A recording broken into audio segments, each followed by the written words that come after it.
So Juliet asked Romeo, "What's in a name?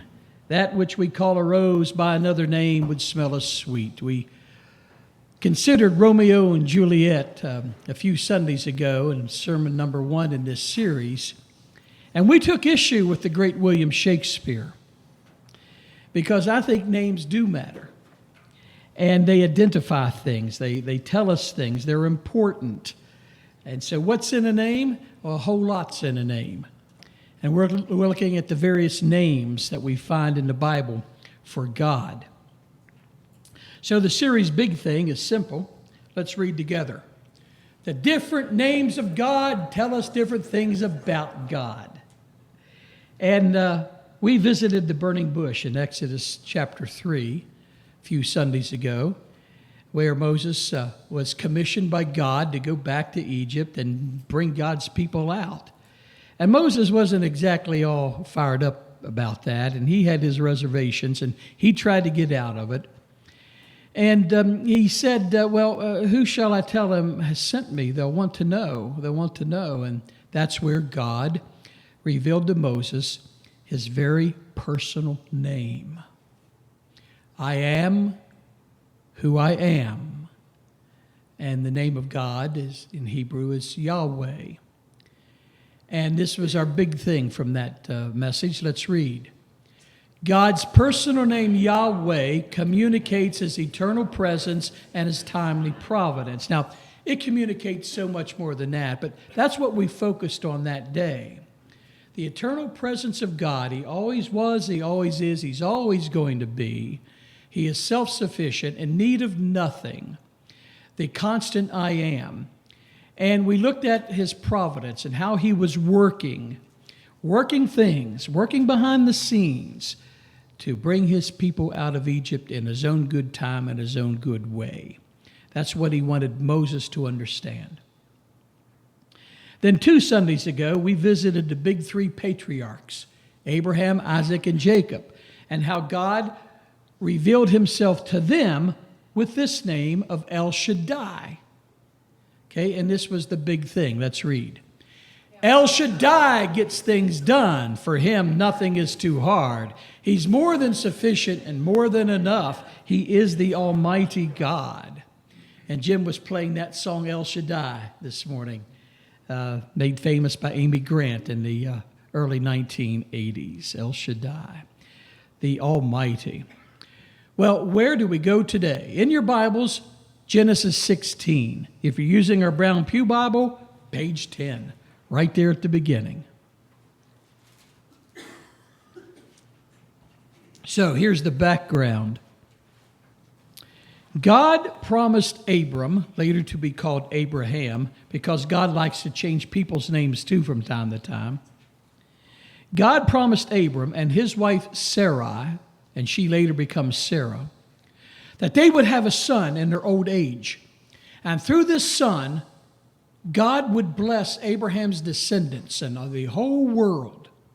And his descendants would be like the stars in the sky. And that eventually he would come, the Savior, through Abraham's offspring. So God has a plan. It involves Abram and Sarai. You're going to have a child. Just wait, be patient. I know what I'm doing, God tells them. Well, they get a little ahead of themselves, as we will see. Before we get into the story, I want to do this up front so we don't have to do it in the story. Today's name for God is El Roi. El, which is the Hebrew word for God, and Roi, which you're going to have to wait and see what that means. But there's 2 ways to pronounce this, at least. And so I consulted this source and looked at this source and considered this source and contacted some of my pastor buddies. And there seems to be no consensus as to the exact way to pronounce it. Some say Elroy. There's a name. Maybe you know somebody named Elroy. Or El Roi. So I decided I would contact an Old Testament professor of mine who is still with us, He's been teaching a long time. And I asked him, how do you pronounce this? And he said, El Roi. And that's what we're going with. So when we get to it, that's how we will pronounce it. So let's all say that word out loud, at least once here. Ready? El Roi. One more time. El Roi. That's today's name for God. Genesis chapter 16, beginning with verse 1. This is an interesting story. Now Sarai, Abram's wife, had borne him no children. Now remember, they were promised, but so far, nothing. Now Sarai, Abram's wife, had borne him no children, but she had an Egyptian maidservant named Hagar. So she said to Abram, the Lord has kept me from having children. Go, sleep with my maidservant. Perhaps I can build a family through her.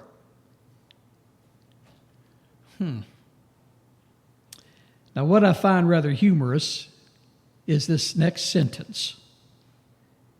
Abram agreed to do what Sarai said. Sure, I'll do it. He doesn't think twice, does he? So he does what his wife wants him to do. This is not God's plan. Sarai and Abram are impatient. So they figure, maybe they justify and rationalize, maybe this is how God is going to bring about his promise. Maybe Hagar will be the surrogate. All right, so they think they have this figured out. What could possibly go wrong, right? What could go wrong with this situation? What could go wrong with bypassing God's plan, not waiting on him? Certainly, nothing's going to go wrong with this plan. Verse 3.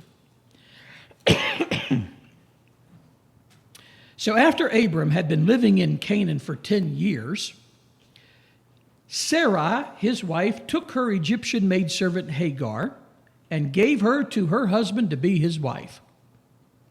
Here, Abram, here's Hagar. We're going to have a child through her. He slept with Hagar, and she conceived. Remember, I jokingly said earlier, what can possibly go wrong with this? Okay. When she knew she was pregnant, she began to despise her mistress. Hey, she's human. And you know what? Maybe she didn't even want to go along with this. But she has no choice. She's a maidservant. She's a slave. She had to submit to this. And now she's feeling superior. Maybe she's indicating, I'm pregnant, you're not. And you know, she just irritated Sarai with that. She began to despise her mistress. But what does Sarai do? Well, she doesn't like it. Yeah, what could go wrong with this situation? Verse 5, then Sarai said to Abram, now listen closely to this. You are responsible for the wrong I am suffering. I put my servant in your arms, and now she knows she is pregnant. She despises me. May the Lord judge between you and me. She's mad. She's upset, and she's telling her husband off, showing great disrespect. Oh, yeah, what could go wrong in this plan? You're responsible? Who was it who said, who was it who brought this up? Sarai. But yet she's blaming her husband. No marriage is perfect, is it? Not even biblical marriages. This is what Sarai said to Abram. Let's remind ourselves of this. Quote, the Lord has kept me from having children. Go sleep with my maidservant. Perhaps I can build a family through her. Now she says to Abram, you're responsible for this. You're responsible. He's thinking, I can't win anyway. No matter what I do, I can't win. Then she gets really mouthy with Abram. When she says, may the Lord judge between you and me, the New Living Translation puts it this way. The Lord will make you pay for doing this to me. So what does Abram do now? Your servant is in your hands, Abram said. Do with her whatever you think best. Well, it's easy for us to sit here thousands of years later and say, Abram, that was sort of the Weasley way out. Who knows what we would have done, but that's what he does. Then Sarai mistreated Hagar. Tables are turning now. So she fled from her. So this is the result of Sarai telling Abram to impregnate Hagar, and he does that. Now Sarai is making life hard for Hagar, making her miserable. Nothing good comes from this, right? Taking matters into your own hands. Everyone in this story is suffering because of the poor decision Sarai and Abram make. So now, what does Hagar have to do? Well, she flees. She runs away. She's thinking, what's next? Maybe my mistress will kill me out of jealousy, envy. And so she goes on the run, alone, without much to keep her alive, and pregnant. Verse 7. Let me put it this way. We don't know what happens between verses 6 and 7. We just know she runs away. It seems like she's heading back to Egypt, her home. Maybe she has friends there, family there. She's heading back there, but at some point along the way, an angel shows up. Verse 7. The angel of the Lord found Hagar near a spring in the desert. It was the spring that is beside the road to Shur. Now, this is southwest of where they are in the land of Canaan, and this area is just east of Egypt. It's a desert area, very hostile. It's not ideal for a woman pregnant traveling alone without much resource. But here she is. An angel finds her. God sends an angel. And he said, verse 8, Hagar, son of Sarai, or servant of Sarai, where have you come from? Where are you going? He knows. What in the world are you doing, and where in the world are you going?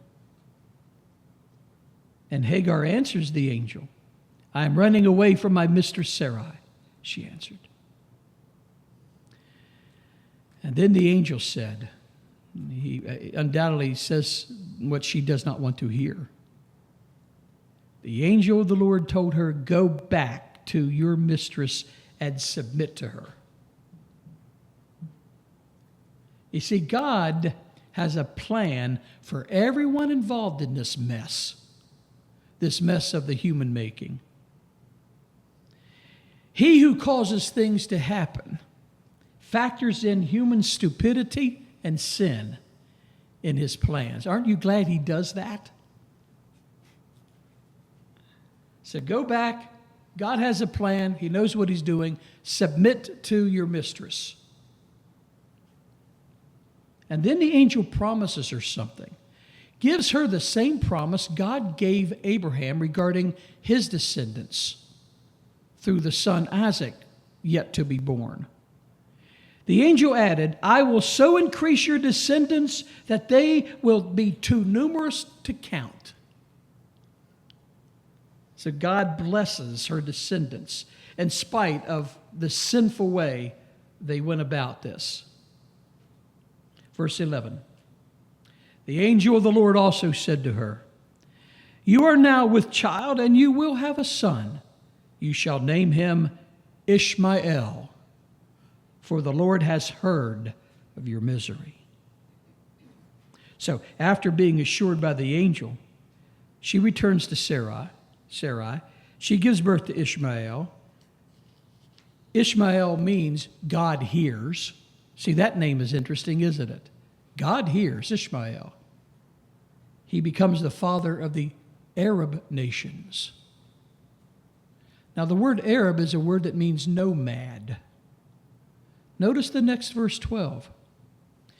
He will be a wild donkey of a man. That is, he won't settle down. He'll roam wild. His hand will be against everyone, and everyone's hand against him. And he will live in hostility toward all his brothers. We're sort of seeing that playing out right now, aren't we? It seems to be that way from when this took place. The sons of Isaac versus the sons of Ishmael. Anyway, that's another story. So Hagar is given some much needed words of encouragement and a promise from God. She's pregnant, she's on the run, she's helpless, and she's rescued by God. So what does she say? Verse 13. She gave this name to the Lord who spoke to her. Notice what the text says. She gave God this name. You are the one who sees me. That's the term El Roi, the God who sees me. You are El Roi, the God who sees me. For she said, I have now seen the one who sees me.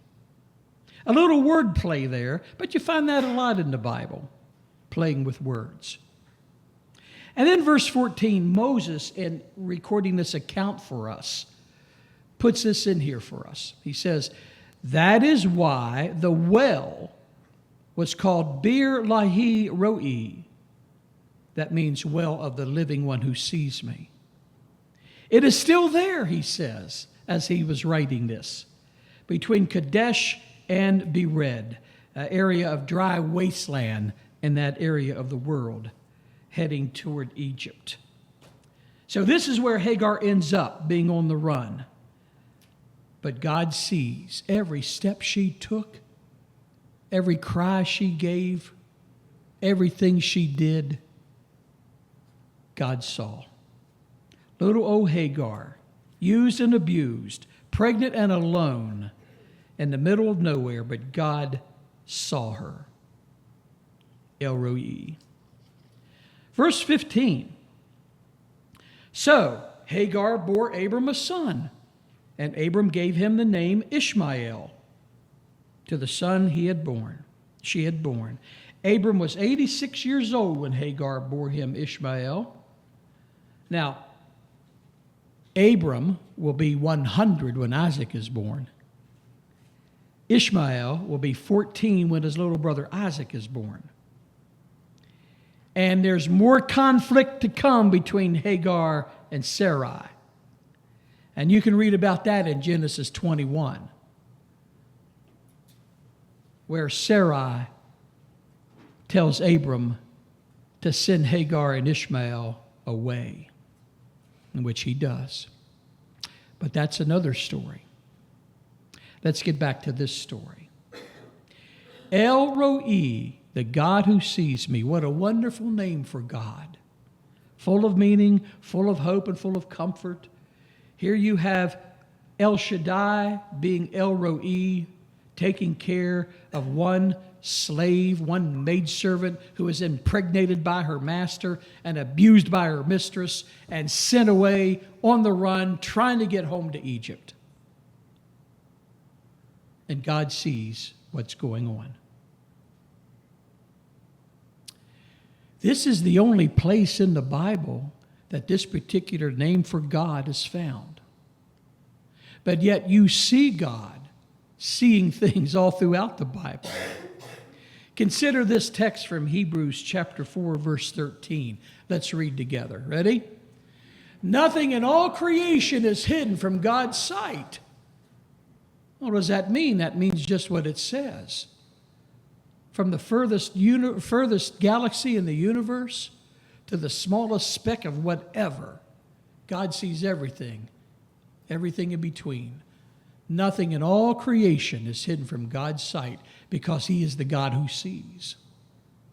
Jeremiah 32, verse 19 has some interesting words of encouragement. Let's read. Your eyes are open to all the ways of men. You reward everyone according to his conduct and as his deeds deserve. His eyes are open. That means he sees, doesn't he? He sees everything. Everything that humanity has done and is doing and will do. He sees all of the injustices in the world. He sees all of the depravity and sin. He sees all the wickedness and evil. He sees all the sicknesses and diseases. He sees the unrighteous and the righteous, the unsaved and the saved. He sees everyone and everything. Think about how this name of God is demonstrated in other stories in the Bible. Go back to Moses, for example. Moses was placed in that little ark, that little boat, and shoved out into the Nile. God saw that. And then God saw as he was raised in Egypt for 40 years. God saw as Moses went and lived in the land of Midian for 40 years. And then God saw as Moses had to put up with the hard-headed, stiff-necked Israelites for 40 years. God saw all that. Nothing escaped his notice. Go back further in time to the days of Noah. Interesting text here in Genesis 6:5. I underlined the word saw because I wanted to stress this, that God actually saw what was happening, even though he was so patient and took so long to do something about it. God still saw it. Let's read. The Lord saw how great man's wickedness on the earth had become, and that every inclination of the thoughts of his heart was only evil all the time. God saw everything that was happening in the days of Noah. Just because he's slow to act doesn't mean he doesn't see. And by the way, slow's a relative term. It may seem slow to us, but not to God. God doesn't operate in the same way that we do. Time means nothing to him. Those of you who watch the series The Chosen, you know how throughout the series the word soon is played with. Soon is another one of those words that's hard to wrap our minds around. Soon. Well, let's fast forward a little bit now to Sodom and Gomorrah. Did God understand? Did God know? Was God aware what was happening there? Yeah. And I underlined the word see here. Let's read. The outcry against Sodom and Gomorrah is so great and their sin so grievous that I will go down and see if what they have done is as bad as the outcry that has reached me. And if not, I will know. In this story, God sends angels down to do some investigating. They're sort of like scouts. God doesn't need to do this, but that's the way he does it. And they encounter Abraham. And there's this great conversation taking place. And they dicker about what to do with Sodom and Gomorrah. But the issue is God saw all that. God was aware. And God did care.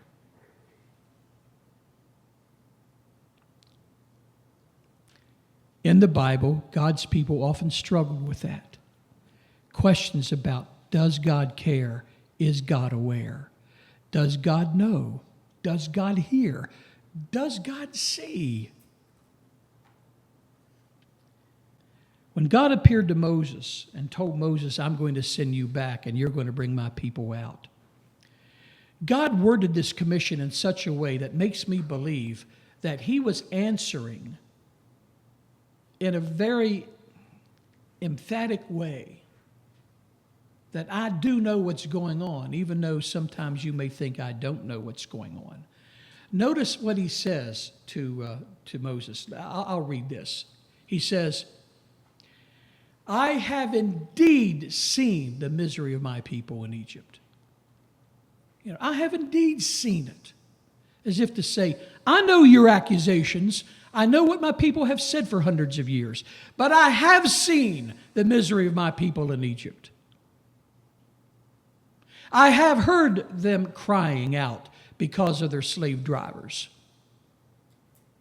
And I am concerned about their suffering. As if to say, I have heard your questions, and I have entertained your doubts. Do I care? Am I aware? Do I see? Do I hear? And I'm here to tell you, yes, I do see and I do care. But God's people throughout the history of salvation have had questions, and they felt free to ask God questions. For instance, we go to David in Psalm 13, and he wondered if God saw what was going on in his life. This is a very moving psalm. I would encourage you to read this on your own later. But David begins this psalm with these words, "How long, O Yahweh, will you forget me forever?" So David feels forgotten by God. God doesn't care. God doesn't see. God doesn't hear. That's the way David's feeling. Now, I think up here David knows one thing, but in here he knows something else or feels something else. I think that's the way it is with us. He says, "How long will you hide your face from me?" That's his way of saying, how long will you continue not to see me? How long will you continue not to care?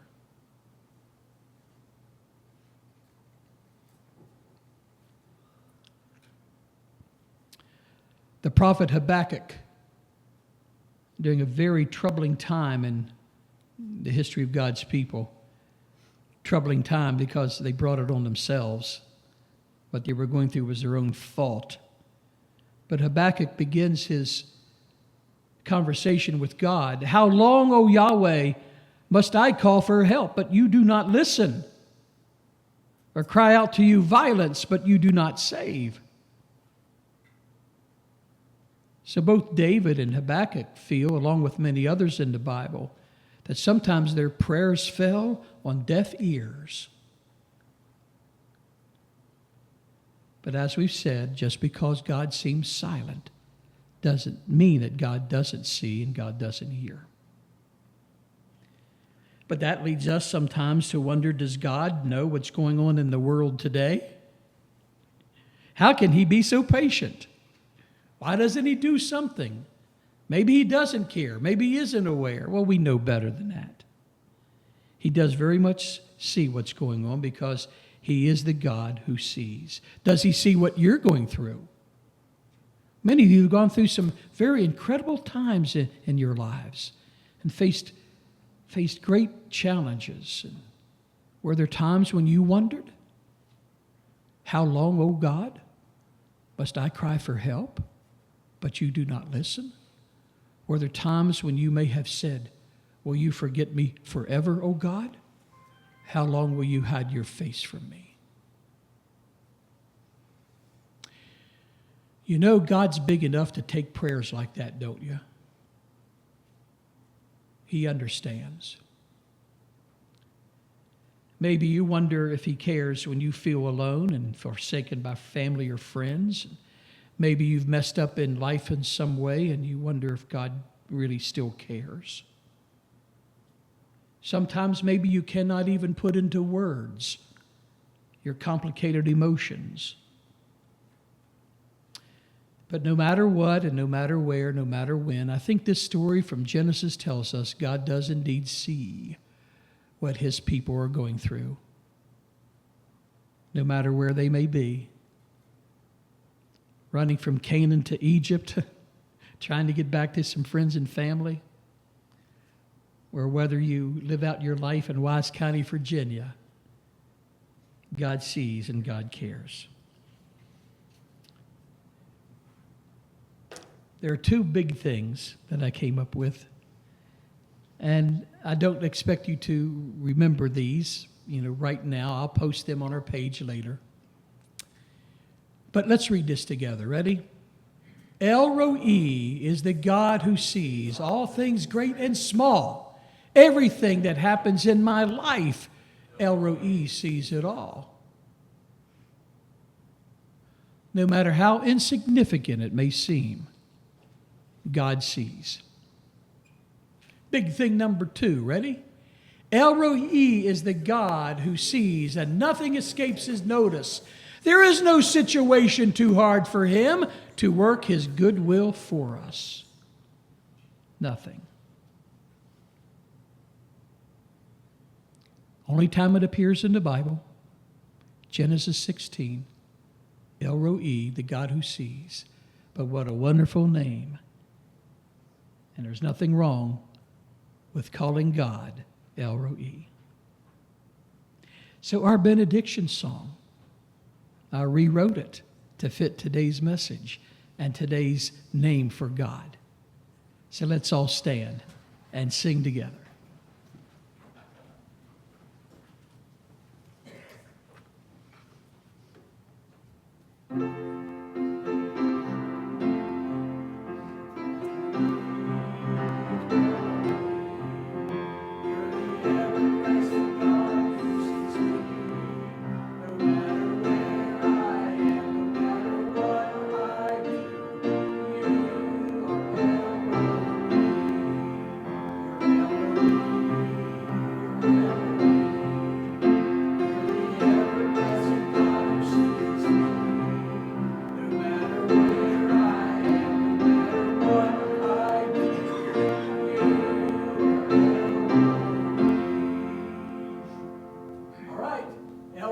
Bless us and keep us. El Roi, make his face shine upon us and be gracious to us. El Roi, turn his face toward us and give us peace.